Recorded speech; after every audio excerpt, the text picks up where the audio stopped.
Ini satu sekolahan. Dua, lingkungan masyarakat. Rasa-rasanya lingkungan masyarakat kita saat ini sudah tidak kondusif untuk bisa memupuk, kembangkan anak-anak kita dalam hal pendidikan. Saya ulang, lingkungan masyarakat kita sekarang itu sudah tidak kondusif untuk menumbuh kembangkan pendidikan anak-anak kita. Beda sama zaman dulu. Ya, adik-adik santri sampean belum lahir. Zaman dulu itu di lingkungan masyarakat namanya khataman Al-Quran itu hampir tiap minggu terdengar. Tiap malam Jum'ah, malam Senin itu baca maulid Ad-Dibai, Al-Barzanji. Orang dulu bilangnya dibaan, berzanjen, serokolan, karena di situ ada asrokol badru, itu serokolan. Sekarang kan udah hampir senyap budaya-budaya Islam seperti itu. Ya wes pada meneng, bingung aku. Lingkungan masyarakat kita itu sekarang sudah terkontaminasi dan udah kena polusi yang lebih ke arah duniawi. Kalau dulu habis maghrib di perumahan-perumahan itu terdengar orang geremeng-geremeng baca Al-Quran. Sekarang kalau habis maghrib itu yang rame orang tiktokan. Betul? Maka sekali lagi lingkungan masyarakat kita udah nggak kondusif. Sepi saiki. Masjid-masjid makin gede tapi jamaahnya sepi. Kalau zaman dulu masjid kecil, musola kecil, jelek tapi jamaahnya selalu penuh. Saiki iki akeh wong bangun masjid kegeden, kebesaran, masjidnya gede, jamaahnya itu satu soft itu nggak penuh, akhirnya masjidnya lodok. Padahal apa-apa nek lobok itu ra enak sing ngepres. Lo sampeyan nganggo peci kok lobok, ayo ge salam gak yo mencolot. Apa maneh nganggo BH lobok. Brosot. Masjid itu apik sing sesek-sesek. Makanya saya kalau ngaji di kampung-kampung tak bilangin itu masyarakat, daripada jamaah satu soft nggak penuh, bikin masjid nggak usah gede-gede, entek-entek duit, gawean dawa jelantir ana wis. Paling ramene Jumatan karo salat Id digelari terpal beres. Sudah tidak lagi kondusif, maka harus ke pondok pesantren. Allahumma sholli ala Muhammad.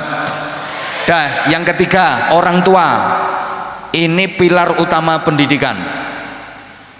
Sekarang rasa-rasanya udah langka orang tua yang benar-benar bisa mendidik dan menjadi teladan baik bagi anak-anaknya. Mohon maaf para jamaah, zaman seperti ini nyari orang tua seperti Simbah Kiai Jazuli, Simbah Nyai Rodiyah langka banget. Putra-putrane walim-walim kabeh, hebat-hebat kabeh, karena beliau bukan hanya mendidik tapi sekaligus memberi teladan. Orang tua zaman sekarang ini kalau ke anak itu banyak tuntutan, kurang tuntunan, hanya bisa menyebut contoh tapi nggak bisa memberi contoh. Allahumma sholli ala Muhammad. Saya ulang, orang tua sekarang itu kalau ke anak terlalu banyak tuntutan, kurang tuntunan. Anaknya dituntut, kamu harus rajin sekolahnya, kamu harus pinter ngajinya, tapi nggak ada tuntunannya. Hanya bisa menyebut contoh tapi nggak bisa menjadi contoh. Bisanya nyebut, kamu nanti harus bisa kayak Habibidin, enak sholawatan tok oleh duit akeh, bondo nyanyi nyekeli mic. Apa maneh kate sholawat sing model anyar e. Opo?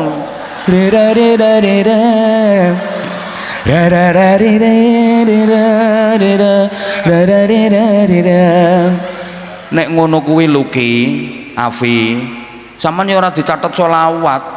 Lek sampean Allahumma sholli ala sayyidina, sama malaikat ditulis sholawat. Sampean subhanallah walhamdulillah wa la ilaha illallah, ditulis zikir kalimah thayyibah. Lha nek sampean kok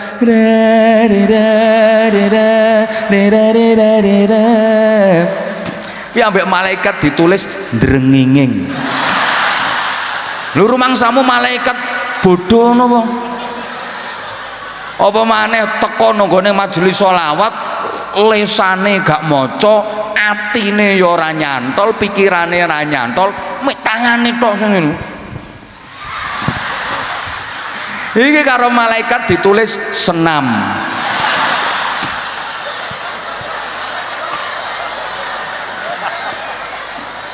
Rumangsamu sing teko ning kene iki terus oleh syafaat kabeh, genah men. Malaikat goblok apa piye? Apa maneh ning mburi mek ubet-ubet gendera padahal kayak fotone Habibidin kae. Lha bocah-bocah ki ra mikir, mumet ki sirahe iki. Diumet-umetne ngono kae. Wayah sholawatan gak melu maca malah joget-joget, atik nyunjek-nyunjek ngene. Nih karo malaikat jadi tulis ngedance ngono.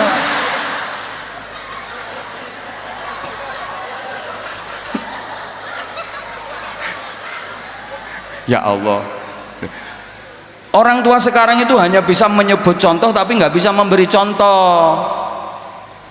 Weh kudu iso kaya Gus Kausar, ngalim, ngene, tapi nggak dikasih contoh, gitu loh. Sehingga orang tua sekarang udah apa ya namanya, kehilangan fungsi. Anak dulu itu kalau sama orang tuanya takut manut-manut pol, karena orang tua dulu api-api. Ya Allah, lah sekarang itu saya sering dengar ungkapan kayak gini, orang tua marah-marah ke anaknya. Bocah saiki, anak saiki ora gelem manut wong tua, bocah saiki ora kena dituturi wong tua. Ini salah besar omongan ini. Yang bener omongannya gini, wong tua saiki ora iso didik anak, wong tua saiki ora kena dicontoh anak. Iku sing bener ngono. Loh iya, kenapa anak dulu rajin-rajin ke masjid? Sampai saya aja dulu waktu kecil sering tidurnya di masjid. Ya karena orang tua saya rajin ke masjid. Belum laris, bahkan masih jemburis. Lo orang tua dulu itu kalau ke anak ya, misalnya dengar azan ya, azan maghrib, no. Allahu Akbar, Allahu Akbar. Oh, cara santi ora penak ya ora laris. Gus Kausar sih nggak iso ngene iki. Perlu belajar, Bos.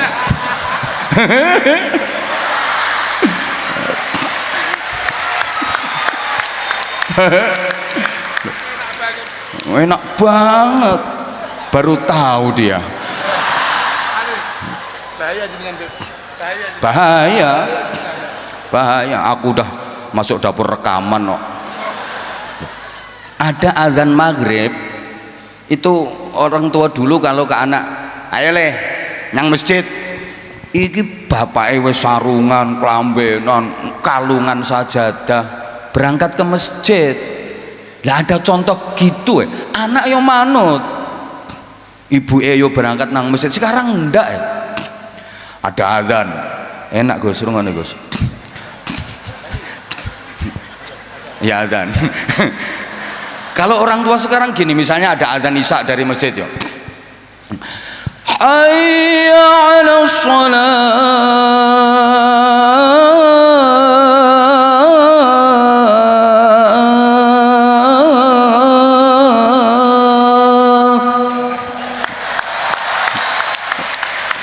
Enak cah kene.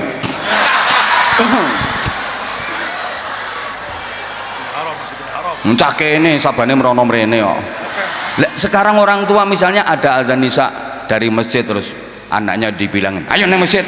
Orang neng masjid tak sebeti, tak gepuki. Bapaknya budal no warung. Ayo coba. Ya anak kadang ya ke masjid takut sama orang tuanya, takut dipukul orang tuanya. Tapi jalan ke masjid itu ngremeng nesu. Dekne no warung. Waku dikono masjid, bapak telek.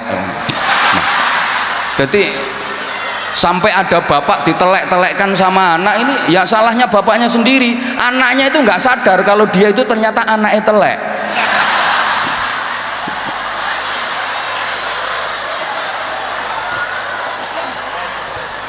Loh iya, anak dulu rajin-rajin ngaji, habis maghrib itu ajine Quran tekan apa dibaca, disimak sama bapaknya, disimak sama ibunya, sergep-sergep. Lah bapaknya karunya keli tasbih wiridan, wer wer wer wer wer wer wer wer, kotak kotak kotak kotak kotak, wer wer wer wer wer wer, kotak kotak kotak kotak, wiridan, sulastri sulastri sulastri, wer wer, sumiyati sumiyati. Maka anak dulu kalau habis maghrib itu yang ngaji Quran, ya belajar. Lah ibu zaman sekarang habis maghrib tiktokan ya, gitu loh. Orang tua udah nggak kondusif. Sehingga gini, dulu ada anak nakal dibilangin, "Ayo terus nih nakalmu, tak kandake bapakmu." Wedi. Kenapa? Bapaknya apik. "Ayo nakal loh, tak kandake makmu, tak kandake ibumu." Wedi, takut.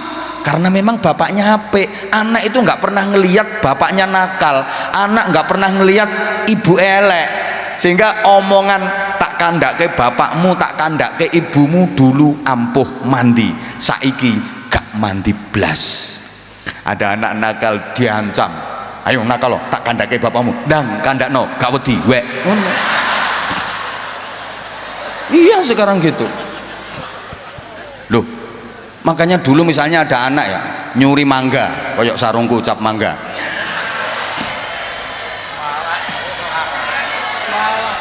kok iso iklan gitu. Memang sarungku cap mangga. Ada anak nyuri mangga, udah metingkring di atas ya. Terus ketahuan sama yang punya, "Ayo orang mudun, tak kandake bapakmu." Biasanya dihitungi, 1, 2, belum sampai 3 anjlok mencolot. Aku tahu ngalami ngono. Nyolong pelem telu tak tempong sarung. Konangan sing duwe, "Gak mudun kandakne bapakmu," anjlok peleme ceblok dipek wonge. Lah karena saya nggak pernah lihat bapak saya nakal, makanya diancam kayak gitu. Takut, "Ojo kandake bapak, ojo kandake bapak." Wedi. Sekarang ndak. Ada anak nyuri mangga ya wis metingkring ning dhuwur, konangan sing duwe, "Ayo ora muduk, ora mudun kandhane bapakmu." Ndang kandhane kae wong nang dhuwur kae. Ha. Bapake nggawa kresek.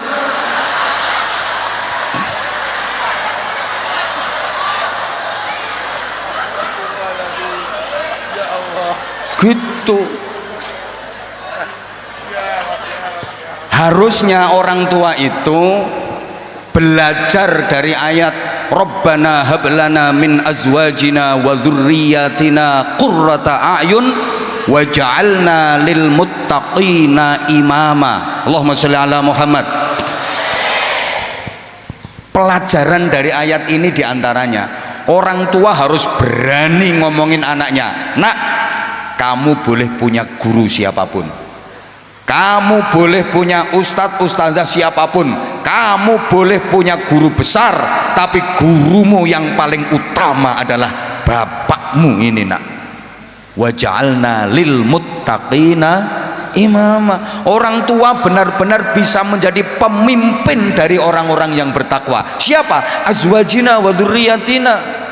Istrinya, anak-anaknya baik semua, sehingga ayah sebagai kepala keluarga bisa menjadi lil muttaqina imama. Itu tadi berani dia ngomong ke anaknya, "Kamu boleh punya guru siapapun, bahkan kamu boleh punya guru besar, tapi gurumu yang paling utama adalah bapakmu." Lah bisa ngomong gitu kan kalau bapaknya baik. Lah nek bapaknya nakal, "Nak, kamu boleh punya guru siapapun, Kamu boleh punya guru besar nak, tapi gurumu yang paling utama adalah bapakmu. Ini jari anaknya, pret, guru apa? Bapak nguyuh ora cewek. Ya karena anaknya pernah melihat bapaknya nguyuh ora cewek gitu. Nah orang tua sekarang nggak berani ngomong kayak gitu. Kalau orang tuanya Gus Kausar berani. Nek ngaji nek cerita kan keras. Tahu dibentokno sirahe sampai benjol mburi. Kayak ingin tak rungokno pas ngajino Rembang nggo nanti kae. Nggih bener. Ketok bendol. Lah gitu.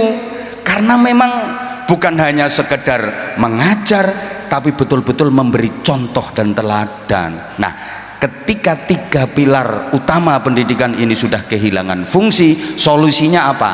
Pondok pesantren. Kalau ada yang bilang, apaan pondok pesantren itu? Pondok pesantren itu kuno. Pembelajaran di pondok pesantren itu pakai cara lama, model lawas, kuno, ketinggalan, nggak relevan. Orang oon yang bilang kayak gitu. Yuk justru dalam urusan agama dan akidah ya kita harus ambil yang lawas-lawas, kita harus ambil yang lama-lama. Kalau urusan liyane sampean opo-opo oleh njukuk sing anyar, boleh pilih yang baru, tapi soal agama, soal akidah kita harus ngikuti yang lawas. Makanya kalau ada prinsip, izin Gus Kausar, Gus Fahim, Gus Salam, al-muhafadzatu alal qadimis shalih wal akhdhu bil jadidil aslah, niki kadose diwalik mawon lho nggih. Dadi al muhafadzatu alal qadimil aslah wal akhdhu bil jadidis shalih. Jadi kita mempertahankan, melestarikan amaliyah dan tradisi lama yang jauh lebih baik daripada yang baru-baru ini, tapi kita tidak menutup ruang dengan mengambil hal-hal baru yang masih baik. Jika dibanding dengan yang lama masih jauh lebih bagus yang lama, apalagi urusan agama, urusan akidah. Apian sing lawas tinimbangane sing anyar. Allahumma sholli ala Muhammad. Jadi prinsip tadi kalau dibalik juga boleh-boleh saja. Kita mempertahankan dan melestarikan amaliyah serta tradisi lama yang lebih baik jika dibanding dengan yang baru, tapi kita juga tidak menutup ruang untuk mengambil hal-hal baru yang masih baik, yang dianggap baik. Urusan agama, urusan akidah tetap apik sing lawas. Al-fadlu lil mubtadi wa in ahsanal muqtadi.